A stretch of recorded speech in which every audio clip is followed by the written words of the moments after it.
How do I safely photograph a solar eclipse? It's a good question. Let's talk about it.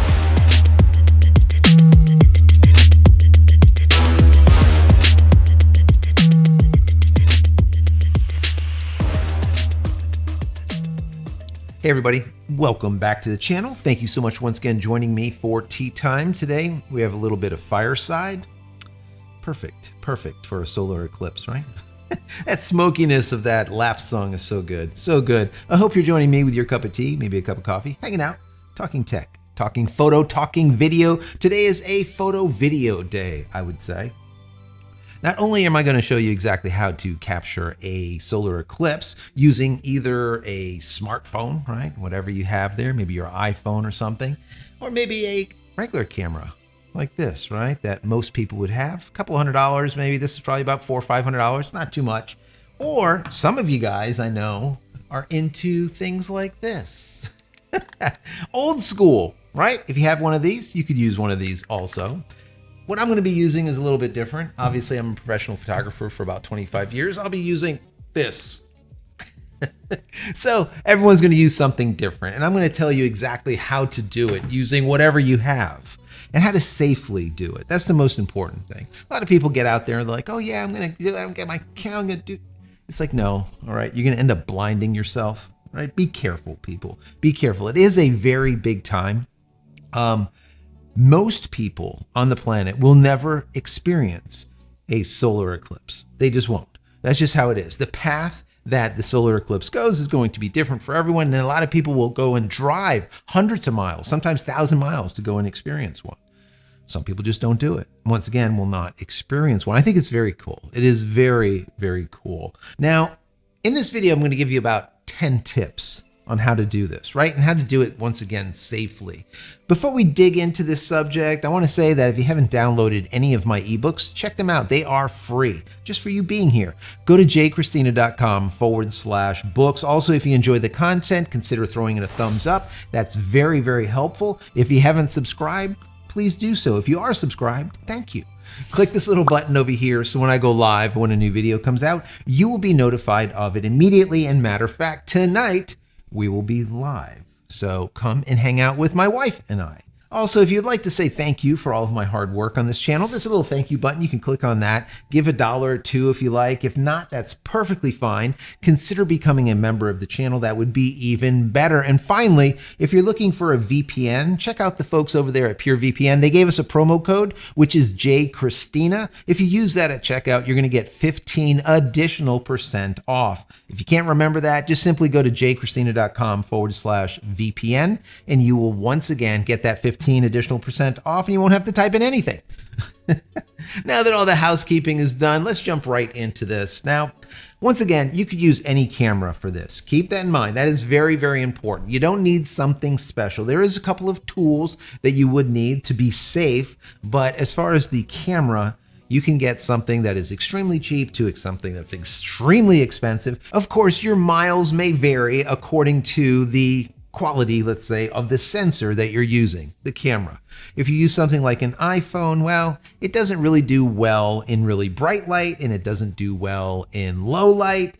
It's a very small sensor. If you use something a little bit more expensive, you're going to get a little bit better images. If you use something that's telephoto and you can actually bring the sun in closer to you, that's going to be ideal. But it's not necessary, right? Keep that in mind. It is not necessary. So, number one, we need to not only keep us safe, but we need to keep our camera safe. So let's deal with the camera first. You need some type of solar filter. This is very, very important because when you're opening that shutter, when you're taking the image, the sensor is being directly blasted with not only the light of the sun, but the harmful rays of the sun too. That's the whole reason why we use eye protection. I'll get into that in just a second. So we need to shield, all right, our sensor. And how do we do that? Is with some type of filtration. Now, there's a lot of filters out there that you can buy. You could go over on Amazon. Maybe I'll put some in the description. I'll put some of these products in the description. You can go and take a look at them. But you really don't need to get something that's specific for your lens. You can just simply get a piece of glass that has that filtration in it. I'll give you a perfect example. Here's a DIY, a do-it-yourself type of tip. If you go to Home Depot or Lowe's or any type of hardware store, maybe Ace Hardware or something, if you go there and you take a look at the aisle that has welders' helmets, those welding helmets actually have a filter that will filter the exact same harmful rays in that piece of glass. So they have replacements. So they're about maybe 2.5, 3 inches by about 4 inches. That is perfect. So if you have a lens that's about this big, bingo, you're a winner. You can get one of those pieces of glass, stick it in front, take the picture, and you are great. Now, if you have a larger lens like this, you're going to need a larger piece of glass, a larger filtration for the front of it. So it really depends on what you're shooting with. Now, we also need to protect our eyes. We're going to protect our sensor with some type of filtration, right? But we need to also protect our eyes. You can go over on Amazon and find a ton of solar Eclipse little glasses and stuff. Probably $5-10 is about all it's going to cost. Now, make sure you pick up a pair of glasses that have a ton of reviews on them so that you don't end up with one of these cheap pair that they just sent over because the solar eclipse is going to be happening and they're trying to make a buck and they're like $3.99 and you don't know if they're going to work. Listen, your eyes are very, very important because if you look up at the sun and these things are not working and you get all those harmful rays into your retina, well, you're going to end up blinded or at least permanently disabled. Okay, don't do it. All right, be safe, spend the extra money, make sure that they're quality. Matter of fact, like I said, in the description, I'll put a couple that I know are good. Okay, that doesn't mean that they're available as of right now, but if they are, you can get them overnighted to you. So once again, you need to protect your eyes. Now, the other thing is a tripod. I would always recommend having a tripod when you take any type of image that you want to be as clear as possible. Talking about clear images. Remember at the beginning of the video, I said, listen, go and pick up my ebooks. One of my ebooks is exactly that, 10 tips on how to create tack sharp images. It's free. Go check that out over at that JCristina.com/books URL. So it'll get really deep into how to take sharper images. One of course, the tricks is using a tripod. You need your image to be stable. If not, you'll get motion shake, even though you don't think so. Even if you're holding it, right, nice and tight, everything is good, you're standing on a wall and you push on the screen or you push the actuator, you push your shutter, that press, okay, is going to move the camera just slightly and you're going to get a reduction or a reduced sharpness. So use a tripod. It is very, very important. Another important tip in the same vein, keeping things tack sharp, would be using the timer in your phone or the timer in your camera so that you're not actually pushing the button. You're setting it for, let's say, 5 seconds, 10 seconds, then it takes the picture. Aside to that would be using some type of remote shutter release, the little Wi-Fi or Bluetooth, whatever. Try checking into one of those. Anything that you could do to not have to push that shutter button, right? Or even push the back of your camera is a benefit. You're going to get less movement. Once again, you're going to get sharper images. Now, something that is extremely helpful, and a lot of people don't know how it works or how to do it, and that would be bracketing, exposure bracketing. So what you're going to be doing is when the camera takes an image, instead of only taking one, let's say it'll take 5 or it'll take 7 or 10, however you set it up, and then it will bracket. Okay, so you'll get, let's say, an image at 1/16th, an image at a 32nd, an image at a 64th, an image at 128th, something like that, however you want to do it. This is very powerful because one of those images are going to be perfect. Now, what's also nice is you can now marry or merge all 5 of those images together and make one really good image in post-production. I could do a whole video on that, but we don't want to get too deep in the weeds here. So definitely look into bracketing. If you don't know how to bracket, it's very easy. Any one of these cameras will be able to do it. You might even be able to do it on your iPhone if you have a specific piece of software, an app, a camera app. So check into that. Also, make sure your camera is set for manual focus. Now, if you don't know how to do it, you can do it on your iPhone, but if you have a camera, you can just simply switch it to manual focus instead of autofocus. That is very important, right? And then what you want to do is you want to dial it into infinity.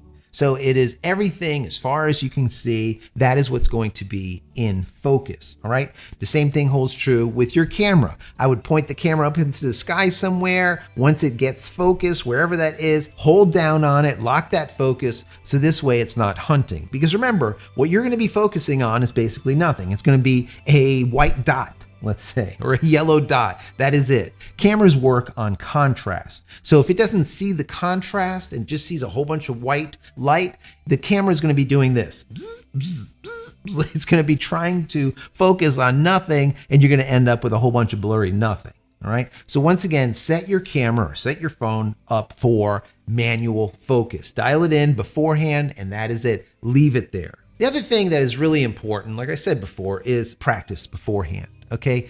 Take out that phone or take out that camera and just do some shots beforehand so that you know what to expect. If not, when the day is here and the minute of the absolute best shot is there, you're going to end up with something that doesn't look great. Okay, so practice beforehand. Get familiar with the camera or with the phone and the settings and everything else. The other thing that you need to bear in mind here is that when you're taking a picture of the sun, it's going to be very bright, right? So an ND filter or some type of filtration is very important. Number one, you need to have that UV filter that we're talking about at the very beginning. Same thing as those little filters that you see that are inside the welders' helmets. You need one of those. But what you can also use is ND or neutral density filters. Most of these ND filters are rated based on stops. How many stops of light? How much reduction is there for the specific ND filter that you get? ND filters usually go from like ND 0, which is no filtration, to ND about 24. All right. Now, you don't need to know all of the just behind it. I'll just give you some numbers that will help you out. You need right around ND 10 to about an ND 15 to get a really good solar image. ND 10 to about ND 15. Now, how you get there doesn't matter. Some people don't know this, but it's like additive. So if you had 3 ND filters and they were like ND 5s, you could actually stack all 3 of them and you'll have ND 15. Keep that in mind. Now, the side to that is remember, when the sun is fully out, you might be at ND 15, okay? And that's great. That's fine. And you'll get a good solar shot. But remember, during a solar eclipse, the moon is going to pass in front of the sun. So it's going to become darker and darker and darker and extremely dark. So you need to keep this in mind, all right? This is very, very important. So what I would do is I would probably go with like an ND 12, somewhere right on there, and then I would change my shutter speed based on how much light is actually entering.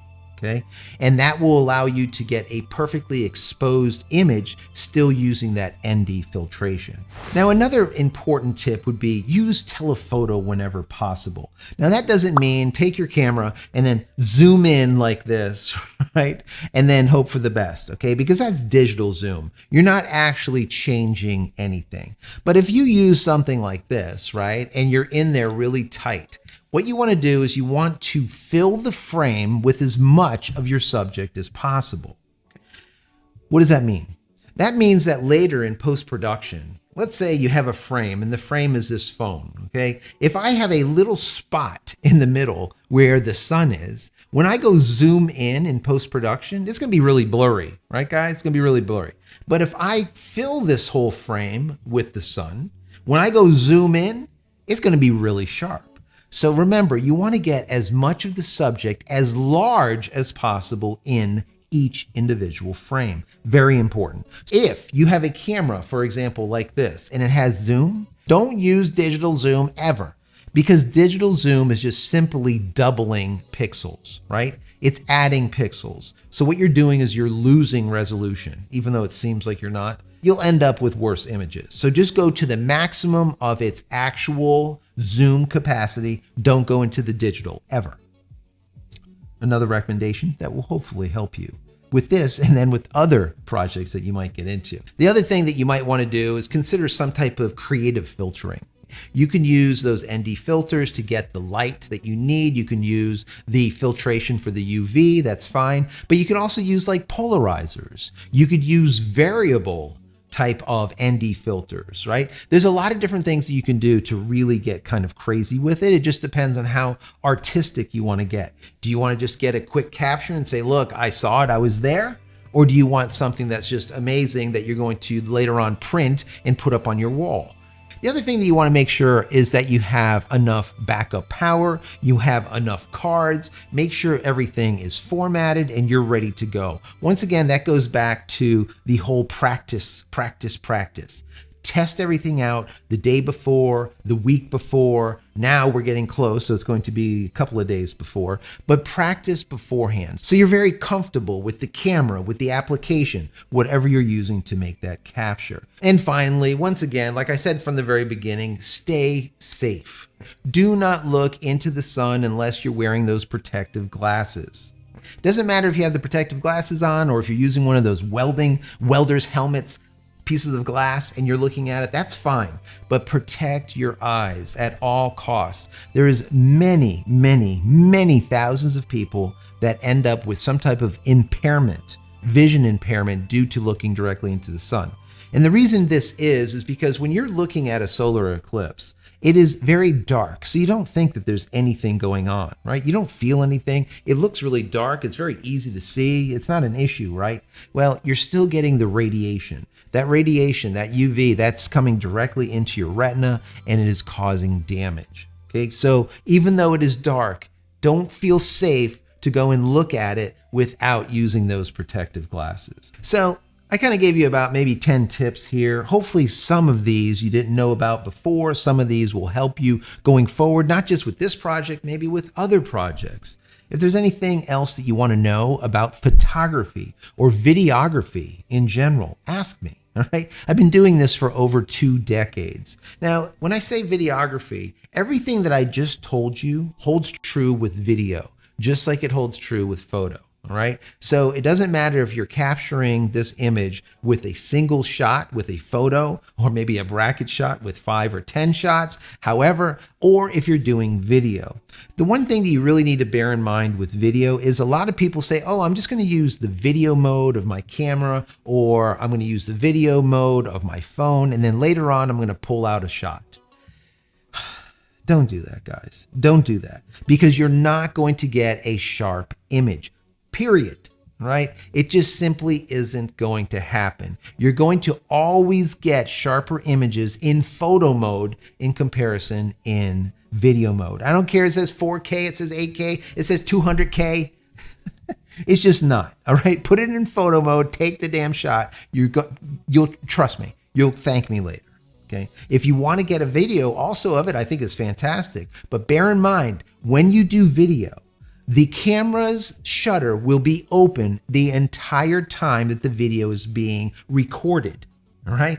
So the camera has more of a likelihood of being damaged when doing video than when doing photo. So it is very important that you use some type of protection on your camera, okay? It doesn't matter if it's a phone or on an actual camera lens before actually doing it. I know there's going to be a lot of people that set up a tripod, okay, with their phone, and they're going to take a picture and they're going to record the whole damn thing for like 5 minutes. And then later on, they're like, this camera is just not the same anymore. I don't know. They're kind of blurry. Things are like spotty here and there. I don't get it. Yeah, well, you just ruined your sensor. I shouldn't laugh. Anyways, guys, I hope you got something out of this video. If you did, like I asked before, throw the video a thumbs up. That would be very helpful. Finally, head over to my website, JCristina.com, where you can find all the photography tools I've invented for you and me over the many years, and hopefully there's something there that you might like. And if there is, please pick it up and support me and my family. If you guys didn't know it, I do create all of those photo tools, right? I am an inventor also of photography and videography products. So if you could go to B&H Photo and Video, Amazon, wherever, you're going to find the focus pyramid, autofocus lens calibration tool. You're going to find Aurora Camera Care, which is for cleaning your lenses as well as cleaning your camera sensors. It doesn't matter if it's micro four thirds or if it is APS-C or if you have a full frame camera. I also have the PRT, which is a photo reference tool. There's a lot of products that I have invented over the many years. Check them out. Also, you could go to JCristina.com, either which way. Finally, many blessings to you and your family. Stay safe, stay healthy, stay connected, as I always say. Shoot some really great shots, and we'll see you in the next one. Love you guys.